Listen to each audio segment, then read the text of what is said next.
உங்களுடைய சாட்சா வழிகேடர் வயது முதிர்ந்த அந்த கிழவர் மரணித்து விட்டார் என்று சொன்னார். அப்போது அல்லாஹ்வுடைய தூதர் ஸல்லல்லாஹு அலைஹி வஸல்லம் சொன்னார்கள், அவரை கொண்டு போய் அடக்கிவிட்டு என்னிடத்தில் வாருங்கள் என்றார்கள். அடக்கிவிட்டு வந்ததும் சொன்னார்கள், போய் குளித்து விட்டு வாருங்கள். இதிலிருந்து விளங்குகிறது, ஒரு முஸ்லீம் அல்லாத மையத்தை சுமந்து சென்றால் குளிக்க வேண்டும். இங்கு அபூ தாலிப் அல்லாஹ்வுடைய தூதர் ஸல்லல்லாஹு அலைஹி வஸல்லம் அவர்கள் இருக்கக்கூடிய அந்த காலத்தில் இந்த சத்தியத்தை எதிர்க்கவில்லை, முழு ஆதரவாக இருந்து கொண்டிருந்தார். எனவே அவர்களை காபிர் என்று குர்ஆன் ஹதீஸ் சொல்லவில்லை. சொல்லாத ஒரு வார்த்தையை நாங்கள் சொல்ல மாட்டோம், இதுதான் எங்களுடைய கொள்கை. ஆனால் அந்த இடத்தில் அவருடைய கேள்விக்கு பதில் கொடுத்தால் இது ஒரு நீண்ட விளக்கம் கொடுக்க வேண்டும். உள்ளது 10 நிமிடம், அதிலே நேரம் முழுனாகிவிடும். அடுத்தது தரையங்கத்தை விட்டு நான் அப்பால் போனதாக அவர்களை எங்களை பிடிப்பார்கள். எனவே நாங்கள் எந்த கேள்விக்கும் பதில் கொடுக்கவில்லை. இந்த அபூ தாலிபுடைய விஷயம் இதுதான். அவர் முஸ்லீம் அல்ல, அவர் நிரந்தரமான நரகம், தெளிவான வழிகேட்டில் இருந்தார், அல்லாஹ்வுக்கு இணை வைத்துக் கொண்டிருந்தார். அவர் இந்த மார்க்கத்தை பகிரங்கமாக இதை நிராகரிக்கவில்லை. எனவே அவருக்கு காபிர் என்ற வார்த்தையை பாதிக்க முடியாது. இதுதான் குர்ஆன் ஹதீஸ் வழியில் தெளிவான. எங்கேயாவது ஒரு தெளிவான ஆதாரத்தை ஒருவர் கொண்டு வந்து அபூ தாலிப் காபிர் என்று சொன்னால் ஏற்றுக்கொள்ளத்தார்கள். யாராவது கொண்டு வந்து நிரூபிக்கட்டும், இன்ஷா அல்லாஹ். அடுத்தது, ஜமாஅத்துல் முஸ்லிமீனில் அல்லாதவர்களை உங்கள் தொழுகையில் இணைத்துக் கொள்வது பற்றி கண்டனம் கூறப்பட்டது, பதில் என்ன? வழக்கம் தந்துட்டாங்க. இதுல ஜமாஅத்துல் முஸ்லிமீன் இல்லாத ஒருவர் வந்தால் அவங்கள தொழுகையில நாங்க சேர்த்துக் கொள்றோம், இது சரியா அப்படின்னு அவங்க ஒரு கேள்வி கேட்டாங்க. அதான் வழக்கம் தெளிவாக தரப்பட்டது. இஸ்லாத்துல இப்படி இதுக்கு ஒரு தடை கிடையாது. நபி ஸல்லல்லாஹு அலைஹி வஸல்லம் மக்காவில் இருக்கும்போது ஒரு சூரத் ஓதினார்கள், அதிலே சஜதா செய்தார்கள். செய்யும் போது முஸ்லிம்களும் சுஜூதில் விழுந்தார்கள், முஸ்லீம் அல்லாதவர்களும் சஜதாவில் விழுந்தார்கள். அதிலே ஒரே ஒரு மனிதன் மட்டும் கையிலே மண்ணை அள்ளி நெத்தியிலே வைத்துக் கொண்டு இது எனக்கு போதும் என்று கூறிவிட்டு போய்விட்டான். அவன் காபிராக கொல்லப்பட்டான் என்று வருகிறது. அங்கு முஸ்லீம் அல்லாதவர்கள் சுஜூதிலே விழும்போது நபி ஸல்லல்லாஹு அலைஹி வஸல்லம் அவர்கள், நீங்கள் ஓடுங்கள், இங்கு வரக்கூடாது, எங்களோடு இருக்க வேண்டாம் என்று துரத்தவில்லை. எனவே ஒருவர் இந்த சத்தியத்தை விளந்து வருகின்றவரை எப்படி விரட்டுவது? அவர்கள் சொன்னார்கள், எங்களிலே அப்படி பார்க்க முடியாது என்றார். அந்த மேடையில் நாங்கள் காபிர்களை எடுக்க மாட்டோம், முஸ்லீம் அல்லாதவர்களை எடுக்கவே மாட்டோம் என்று சொன்னார். சொல்லுவார், ஆனால் சில நேரங்களில் துஆ செய்வதற்கு கொண்டு பள்ளிக்குள்ளே வைத்து துஆ செய்வார். நடக்கின்றதா இல்லையா? எத்தனை பேர் சில பள்ளிகளை வந்து தெரியாமல் ஹவுலுக்குள்ளே காலை தாண்டி இருக்கின்றார்கள், தெரியாது அவர்கள். துஆ ஓதுவதற்கு, அப்ப துஆ பிரார்த்தனை அது மார்க்கம் இல்லையா, இபாதத் இல்லையா? என்ன நடக்கின்றது? இதே போன்று தெளிவாக யாரை காபிர் என்று ஃபத்வா கொடுத்தார்களோ அவர்களிலே ஒருவரை அழைத்து வந்து கலிமாவை சொல்லி ஹஜ்ஜிக்கு கூட்டி போனார்கள். நடக்கின்றது. எனவே இஸ்லாமிய குர்ஆன் ஹதீஸ் ஒளியில் இப்படி இவர்களை பையத்து செய்யாதவர்கள், ஜமாஅத்துல் முஸ்லிமீன் சேராதவர்கள் வந்தால் இவர்களை பள்ளியை விட்டு விரட்டுங்கள், தொழுகையிலே சேர்க்காதீர்கள் என்று ஒரு ஆதாரத்தை கொண்டு வரட்டு பார்க்கலாம். அப்படி ஒரு ஆதாரம் இல்லை. சத்தியத்தை வழங்க வருவதை எப்படி விரட்டுவது? அவர்கள் அப்படி செய்வார்கள், நாங்கள் அப்படி செய்ய மாட்டோம், செய்யக்கூடாது. அல்லாஹ்வுடைய பள்ளிக்கு வருபவர்களை தடுக்கக்கூடாது. குர்ஆன் என்ன சொல்லுகின்றது? வமன் அஃலமு மிம்மன் மனஅ மஸாஜிதல்லாஹி அன் யுذ்கர ஃபீஹா இஸ்முஹு வ ஸஆஃபி ஹராபிஹா. அல்லாஹ்வுடைய பள்ளிகளில் அவனுடைய திருநாமத்தை கூறி அவனை ஞாபகம் செய்பவர்களை தடுத்து அதிலே குழப்பம் ஏற்படுத்துகின்றார்களே, இவர்களை விட அநியாயக்காரர்கள் யார் என்று அல்லாஹ் கற்றுகின்றான். அல்லாஹ்வை ஞாபகம் செய்ய வருகின்றார்கள், தடுக்கக்கூடாது. யாரும் வர வந்து அல்லாஹ்வை ஞாபகம் செய்யலாம்.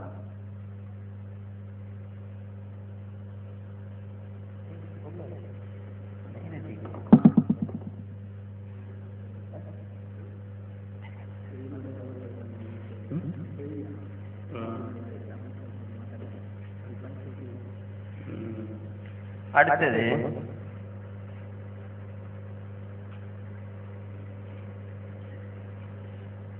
அல்லாஹ்வின் திருநாமத்தால் ஆரம்பிக்கின்றேன். நீங்கள் ஒட்டி இருக்கும் விவாதத்தில் கேள்வி பதில் என்றுதான் உள்ளது, ஆனால் தற்போது அதற்கு மாறு நடந்துவிட்டது. இதற்கு உங்கள் கருத்து என்ன? இல்லை, ஆரம்பத்தில் ஒரு பயான் நடக்கும், அதுக்கு பிறகு கேள்வி பதில். அந்த அடிப்படையில் கேள்வி பதில் நடக்குது. அதுக்கு முன்னுக்கு அங்கு நடந்த அந்த கேள்விகளுக்கு பதில் அளிப்பதாக நான் ஒரு முடிவெடுத்திருந்தோம். அந்த பகுதி அதில் ஒட்டுப்படையில்லை.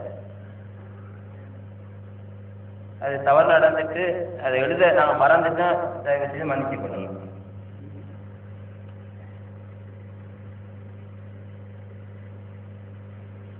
ஜும்ஆ ஓதிய இமாம் பித்அத் செய்தாரா அல்லது வேறு ஒருவர் பித்அத் செய்தாரா?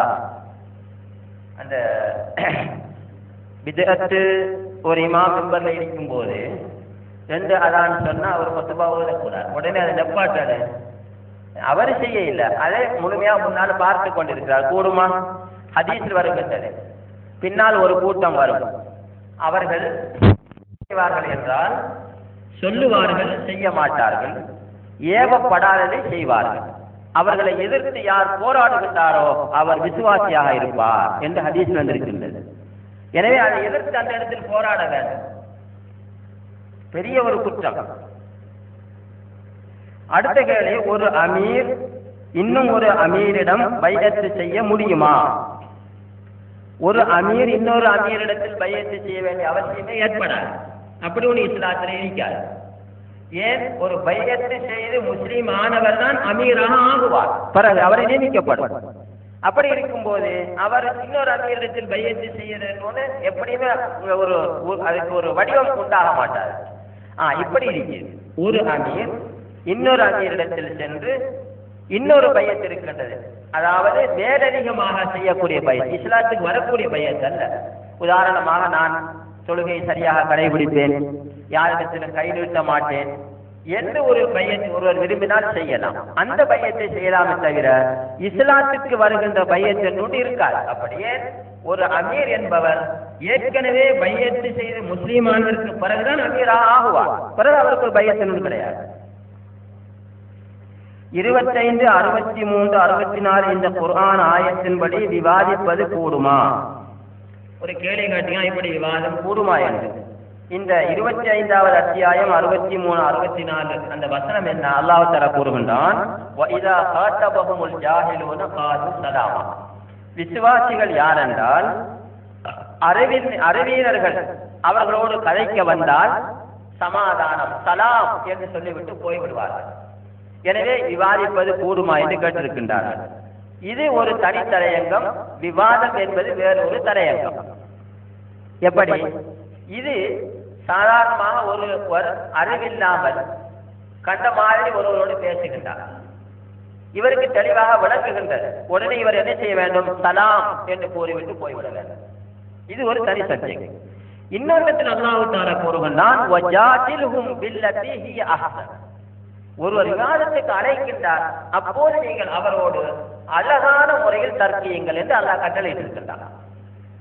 அப்படி அழைத்தால் போகாமல் இருக்க முடியாது.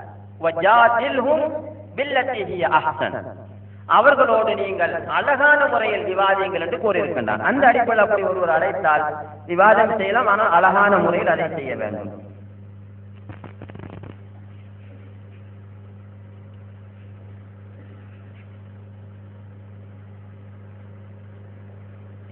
பையத்து செய்த முஸ்லீம் ஆண்கள் ஏன் பையத்து செய்யாத பெண்களுடன் குடும்ப வாழ்க்கையில் ஈடுபடுகின்றார்கள்? அவர்களின் பார்வையில் வெறுப்பவர்கள் இல்லை, நிராகரிப்பாளர்கள் என்று கூறுகின்றீர்கள். அப்படியானால் நிராகரிப்பாளர்கள் என்பதற்கு அரபு பதம் காபிர் என்று பொருள். அப்படியானவர்களிடம் குடும்ப வாழ்க்கையில் உண்மை முஸ்லீம் ஈடுபடலாமா? அப்படி நபி ஸல்லல்லாஹு அலைஹி வஸல்லம் அவர்கள் காலத்தில் நடந்ததா? இதை நபி ஸல்லல்லாஹு அலைஹி வஸல்லம் அவர்கள் அனுமதித்தார்களா? அப்படியானால் இதில் எதில் ஆதாரம் உள்ளது? நபி ஸல்லல்லாஹு அலைஹி வஸல்லம் மக்காவில் இந்த சத்தியத்தை ஆரம்பிக்கும் போது ஒரு சிலர் அவங்கள போய் பையத்து செய்தார்கள், ஆனால் ஒரு சிலர் பையத்து செய்யவில்லை. ஒரு உதாரணம், அவருடைய மகள் ஜெயினப் பையத்து செய்து முஸ்லீமாகி விட்டார். அவருடைய கணவன் இருந்தார் ஆஸ், இவர் பையத்து செய்யவில்லை. 2 பேரும் வாழ்ந்து கொண்டே இருந்தார்கள். மக்காவில் 13 வருடம் இருந்ததற்கு பிறகு மதீனாவுக்கு ஹிஜ்ரத் செய்தார்கள். மதீனாவுக்கு ஹிஜ்ரத் செய்து 8 வருடம் அங்கு இருந்தார்கள். இதற்கிடையில் இவருடைய மருமகன் பல யுத்தங்களிலே வந்து கைது செய்யப்பட்டு பணத்தை கொடுத்து விட்டு தப்பி போய்விட்டார். கடைசியாக ஒரு முறை இஸ்லாத்துக்கு வந்து விட்டார். பையத்து செய்து வந்தவுடன் ஸல்லல்லாஹு அலைஹி வஸல்லம் அவர்கள் இருவரையும் சேர்த்து விட்டார். புதிதாக திருமணம் செய்து வைக்கவில்லை, முந்தைய திருமணத்தில். பிறகு ஹுதைபியா உடன்படிக்கை, அந்த நேரத்தில் தான் ஆயத்து இறங்குகிறது.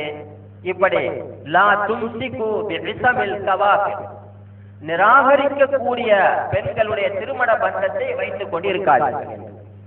இப்ப பாருங்க, சுமார் 18, 19, 20 வருஷமாக இப்படி நடந்து வந்து இதற்கு பிறகுதான் சட்டம் இறங்கினத்துக்கு பிறகு தான் இந்த சட்டம்.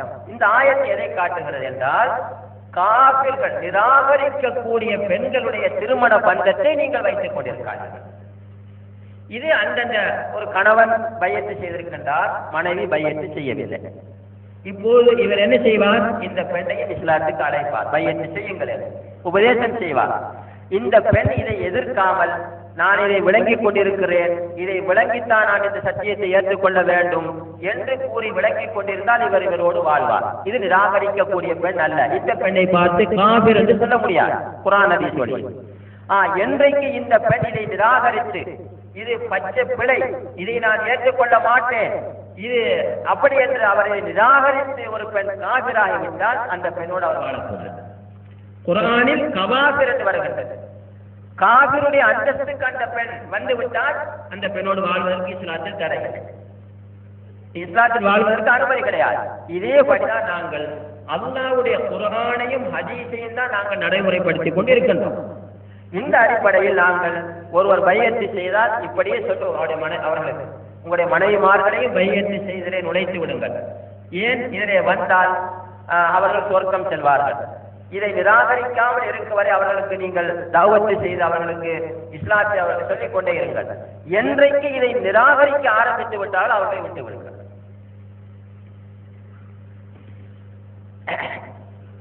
உண்மையிலே இதை ஒரு சிலர் எதிர்த்துக் கொண்டிருக்கின்றார். என்ன காரணம்?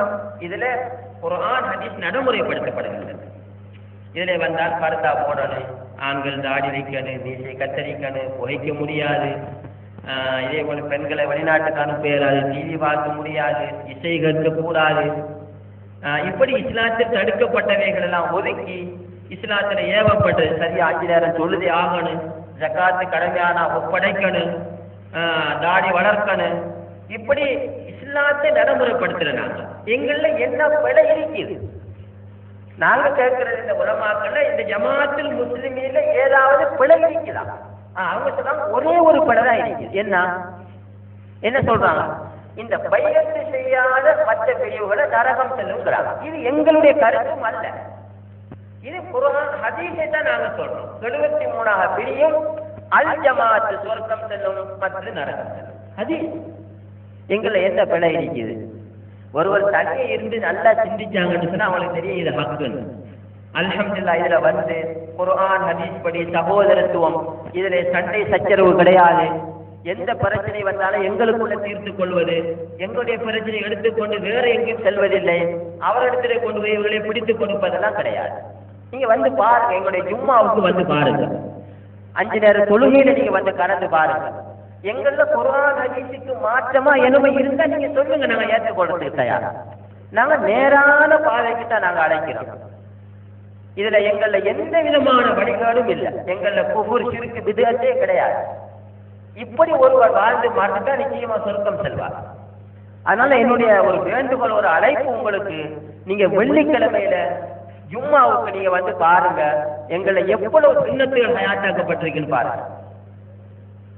எந்த ஒரு இடத்துல உங்களால பார்க்க முடியும். உதாரணத்துக்கு பாருங்க, சஹீஹ் முஸ்லிம்ல வருது என்ன, ஒரு பெண்மணி சொல்றாங்க, குர்ஆன்ல சூரத்துல் காஃப் என்று ஒன்று இருக்கின்றது, அதை நான் மனப்பாடமாக்கினேன். எப்படி மனப்பாடமாக்கினேன்? மஸ்ஜித் நபவிக்கு பக்கத்தில் என்னுடைய வீடு இருந்தது. ஒவ்வொரு வெள்ளிக்கிழமையும் சூரத்துல் காஃப் ஓதுவார்கள் ஸல்லல்லாஹு அலைஹி வஸல்லம். கேட்டு கேட்டு எனக்கு பாடமாகிவிட்டது. பாருங்க, இந்த சுன்னத்து எங்கேயாவது ஹயாத்தாக்கப்படுதா உலகத்துல? இல்ல. ஜமாஅத்துல் முஸ்லிமீன் அந்த சுன்னத்தை அப்படி ஹயாத்தாக்கு. தொழுகையில இருந்து அவங்களுக்கு வாசி காட்ட ஹதீஸை பாருங்க, தோளோட காலோட சேர்த்து வைக்கணும். ஷைத்தானுக்கு நீங்கள் இடங்களை விடாதீர்கள் என்றார்கள். இப்படி எங்கேயாவது இருக்குதா? இல்ல. சவுதி அரேபியாவில் கொண்டு போய் பாருங்க, இஸ்லாம் என்று சொல்றாங்க. அரபிகளோடு எங்கட காலை கொண்டு போய் சேர்த்து வச்சு அவங்க காலை எடுத்துருவாங்க. எங்க இருக்குது நபி ஸல்லல்லாஹு அலைஹி தொழுகை? எங்க இருக்குது? ஜும்மா இருக்குதா? பெருநாள் தொழுகை பள்ளியிலே நடக்குது. அப்ப அந்த மௌலவி கொடுத்த விளக்கத்தின்படி அழைச்சிட்டு ஸல்லல்லாஹு அலைஹி வஸல்லம் அவர்கள் எங்கு தொழுதார்கள்? முஸல்லா, மைதானத்தில் பெருநாள் தொழுகை. ஆண்கள் பெண்கள் அனைவரும் கூட வேண்டும். எந்த அளவென்றா சொன்னார்கள், கன்னி பெண்கள், தொழ முடியாத பெண்கள் இருக்கின்றார்களே, மாதம் வரக்கூடிய அவர்களும் அந்த இடத்துக்கு வர வேண்டும். வந்து தொழாமல் அவர்கள் ஒதுங்கி இருக்க வேண்டும்.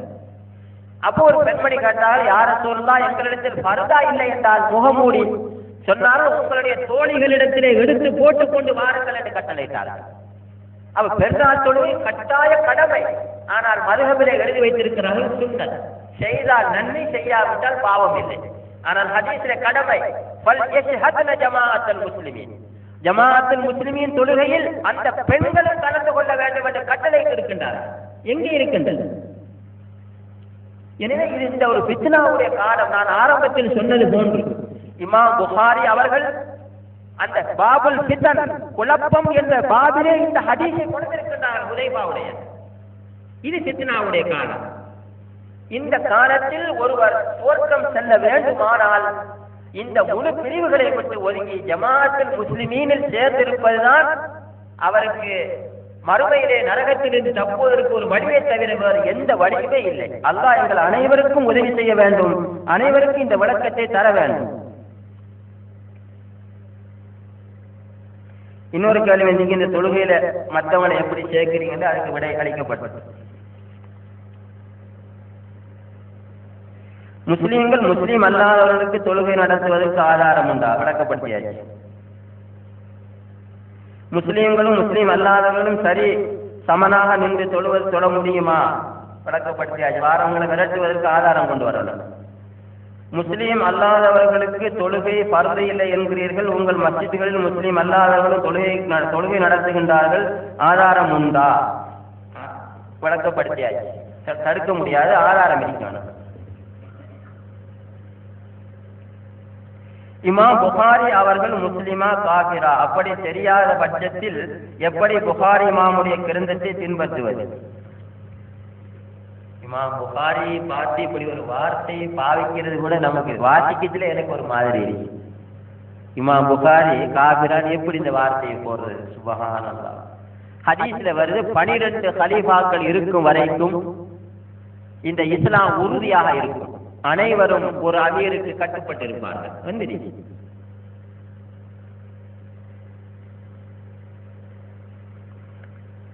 இமாம் புகாரி யாரும் பின்பற்றக்கூடாது, அந்த ஹதீஸ்களை மட்டும்தான் எடுக்கணும். இமாம் புகாரி முஸ்லிம் மனிதர்களை யாரும் பின்பற்றக்கூடாது. இமாம் ஷாஃபி ரஹ்மத்துல்லாஹி அலைஹி கூட சொல்லிவிட்டார்கள்.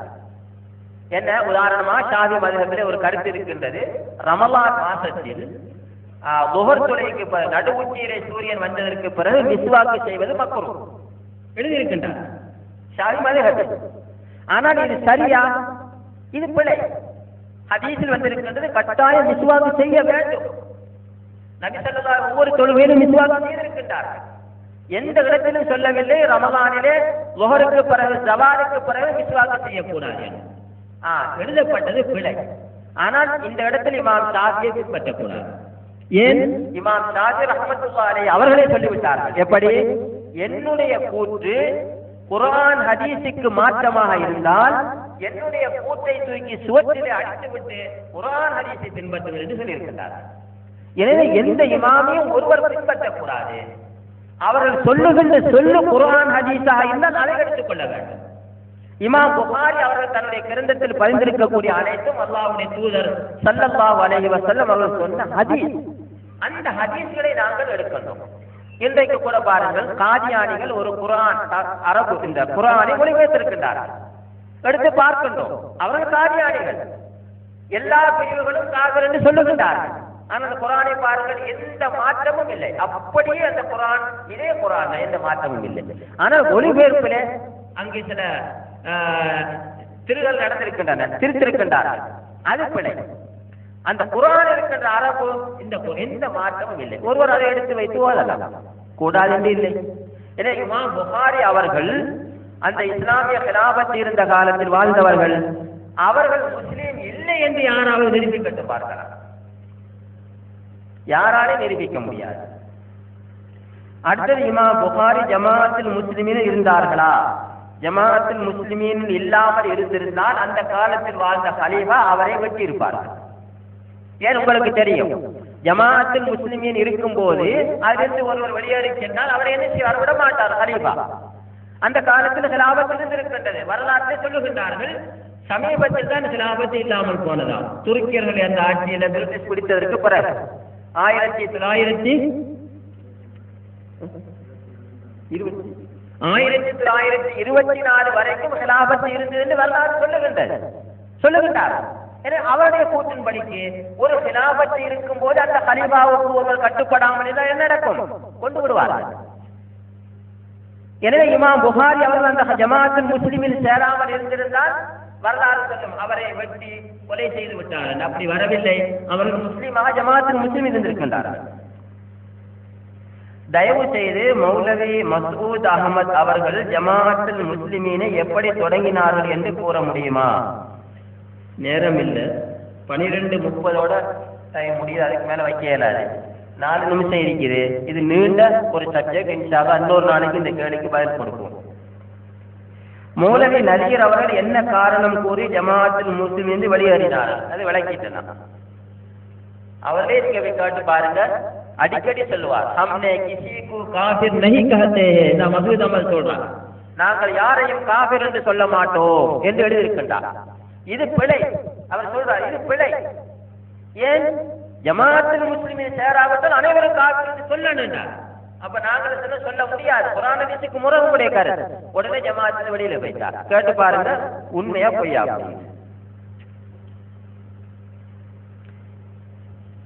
டைம் முடிஞ்சது 30க்கு. கடைசியாக